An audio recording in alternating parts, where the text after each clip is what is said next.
What is up, everybody, and welcome back to Tattoo Critiques. This week we're going to be taking a closer look at tattoos submitted by collectors like you, from beautiful mistakes to regrettable masterpieces. Wait a minute. Strike that. Reverse it. From beautiful masterpieces to regrettable mistakes. I'm going to give you my honest opinion and some tips on how I think these things could have gone better. Let's get it.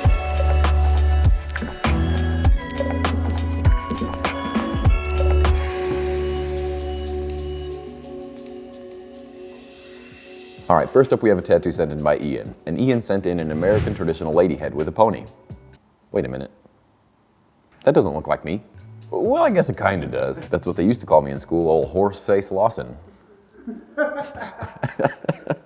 And Ian mentioned that this is an old flash design made by Christian Warlick. You also sent the original flash design with this tattoo, so I can kind of compare and contrast. So the first thing I notice about this tattoo is the heavy line weight. And normally I'm a huge fan of that, however with this tattoo in particular, I worry about some of the parts ending up solid black. And this is really evident with those lines inside of her hair. When you have all these little details crushed together like that with this bold line weight, it's only a matter of time before it all starts to bleed together. Another thing we notice when we look at the original flash compared to the tattoo is the tattooer did a good job with cleaning up the original image. Especially when it comes to the face of the horse, the original just looks kind of goofy, for lack of better words. One thing that I would have loved to see in this tattoo is the brown hair, not only in her, but the horse as well. Again, I think that's just too much black on the actual tattoo, where it may not age the best. And I do see that the artist used brown in the bangs of the horse, but I do wish that carried over through the mane as well. Another thing that I'm not really a huge fan of is the black shading in the yellow hat, which does seem a little odd because when it comes to the color, I do believe that that was shaded in pretty well. One basic rule that may help traditional artists is remembering the rule of thirds. When you're shading in an area, you want to shade a third of the area black, a third of the area color, and leave the other third skin tone. It just helps the overall image look more clean and consistent. That being said, when we do look at the original flash image, we notice that the artist Christian Warlick didn't really follow those rules, and I'm not really sure when those rules came into play,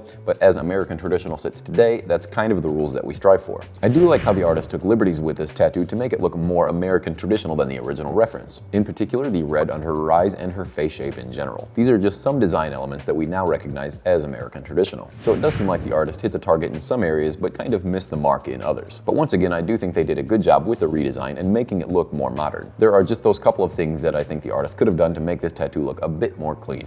But thank you so much, Ian, for sending that in. Alright, this next one sent in is from Dorka, and Dorka, you sent in this neo-traditional inspired tattoo of your cat. It is a cute cat, and their eyes look great, but it does seem just a bit messy. I do feel like the details in the face could be a bit tighter, and I do think that's because the artist left out some much needed lines in the face, like the little tufts above the eye and in the whiskers. When it comes to the whiskers, it seems like the artist wasn't super confident in pulling those lines all the way to the cat's face. They're just not as tight as they should be. When it comes down to the rose, again, I don't think it's a bad rose by any means, but personally I would have liked to seen some soft shading in there rather than the stipple shading. It just seems like a different style than the cat altogether, and if there were some darker shading in that rose, I think it would have given it some nice contrast. The way it sits, it just almost feels like that rose is unfinished. There's a lot of black in this cat, and when it comes to neo-traditional tattoos, you really need to utilize those thin lines to separate where colors meet. That doesn't mean they need to be completely noticeable, but they need to be there in order to see the separation from those lighter tones and the darker tones. I'm sure you're happy with this tattoo, as you should be, because it is an adorable little cat. It's just when it comes to neo-traditional tattoos, artists need some sort of discipline in structuring the design before it comes to any actual shading. But thank you so much, Dorka, for sending that in and letting me take a peek. Alright, the next tattoo sent in is from Bud, and Bud actually sent us a tattoo a while back that I said looked like a tablecloth, and I wasn't that big of a fan of it. First and foremost, there's a lot of f***ing stars here, and it kind of honestly looks like a tablecloth cover. And it... Yay. Do I hate this tattoo? Yes. Is there room to improve? Absolutely. So he's looking for a little bit of redemption this time around. This looks like some sort of new school space monkey shooting off some sort of firearm. And man, I'd say this tattoo is way better than the previous one you had sent in. This one is a pleasure to look at. I love the depth and perspective this tattoo displays, and I love how it fits the actual leg overall. The color choices are bold, like anyone should expect when it comes to the new school style. I do wish the artist used quite a bit bigger outlines when it comes to the monkey at the top, because you've got the room to do so, you might as well take advantage of it. And it would make all those colors that much more bold. Now when it comes to the bottom portion of this leg sleeve, I have to say that I'm not as big of a fan of this as I am the top. I'm just having a hard time figuring out what exactly this is. It does sort of seem like some kind of cyclops squid eating an ice cream cone, and it seems like some of the colors are a bit more weak than the greens on the monkey. I'm just not sure. What do you guys think? So Bud, I do believe you've earned your redemption when it comes to this tattoo. I like this thing so much more than the old picnic tablecloth that you've got on your arm. And it is great to see that you are seeking out better artists, because I don't believe there's a chance in hell that this was made by the same person. So thank you once again, bud, for sending us in your updated work and sticking with the channel. All right, before we go any further, let's give a shout out to our sponsor, Mad Rabbit. They are a tattoo aftercare company with a variety of products to keep your skin happy and healthy. So head on over to madrabbit.com and be sure to use code PONY20 to save 20% off of any Mad Rabbit product. All right, let's check out this next tattoo. All right, the next tattoo sent in is from Cameron. And Cameron, you sent in this death moth that you said this is only your third tattoo, and this is a good example of rule number 1, research your artist. And I think you're right, this tattoo turned out great. This doesn't necessarily have the rule of thirds when it comes to each individual piece of this tattoo, but as a whole, it does abide by those rules. There's definitely a third black, a third color, and a third skin tone. And all of that being paired with a beautifully executed outline just gives this tattoo some really nice balance. There's not really a whole lot to pick apart in this tattoo. The saturation is great, the lines are solid, and even in those yellow and red areas, the black shading is consistent. So Cameron, it's good to see you followed rule number 1, found a decent artist, and ended up with a great tattoo.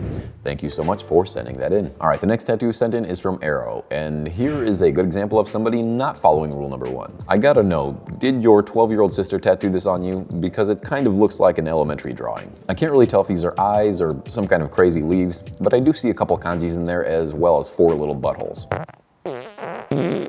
Ryan, can you open a window? What? If I had to guess, I would say this was done by somebody out of their house. If this was done by somebody at a shop, don't go back, because the inconsistencies are just everywhere, and honestly I would expect better from a studio. The little flame at the top, I can tell is a flame at the top, but the bottom one just looks like roadkill. I'm sorry to be so harsh, but I have to be honest. You have to research your artist before getting any work by them, otherwise you're gonna end up with this. And this makes me sad. But thanks, Aaro, for sending that in and letting me take a peek.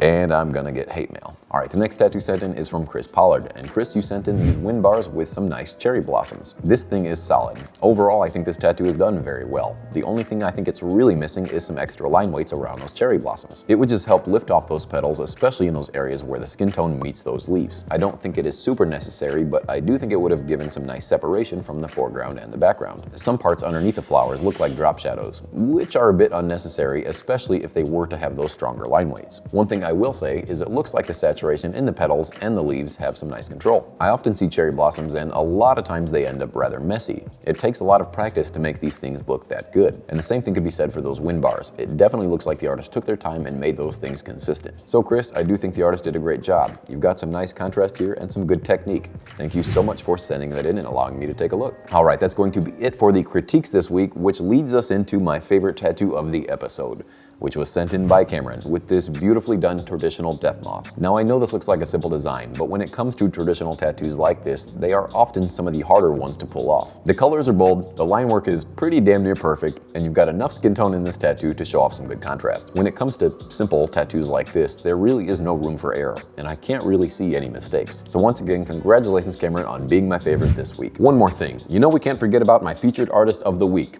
which is Big Luke Tattoo out of West Midlands, UK. Big Luke is one of those all-around versatile tattooers that doesn't pigeonhole himself to just one style. In fact, Luke blends elements from traditional, neo-traditional, and even new school to create his own unique designs. That just goes to show you that you don't need to stick with one particular style to be a successful tattooer. For example, when we look at this Crash Bandicoot tattoo, he's got these well-executed traditional flowers.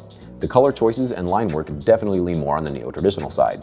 And I would even say the perspective of this tattoo has a very new school vibe to it. Normally, I wouldn't think that these styles could mesh so well together, but since he understands the rules to each style, he's able to manipulate his designs to his advantage, and I think that's what makes his work so exciting. Again, you have to know the rules before you break them, and Luke is an excellent rule breaker. So please head on over to his page, give him a follow, and let him know I sent you. Once again, I want to thank all the collectors who have submitted their work this week, and if you have a unique tattoo that you would like my thoughts on, you can send it on over to ponycritiques@gmail.com. Don't forget to subscribe if you haven't already, smash that like button, and as always, I will see you all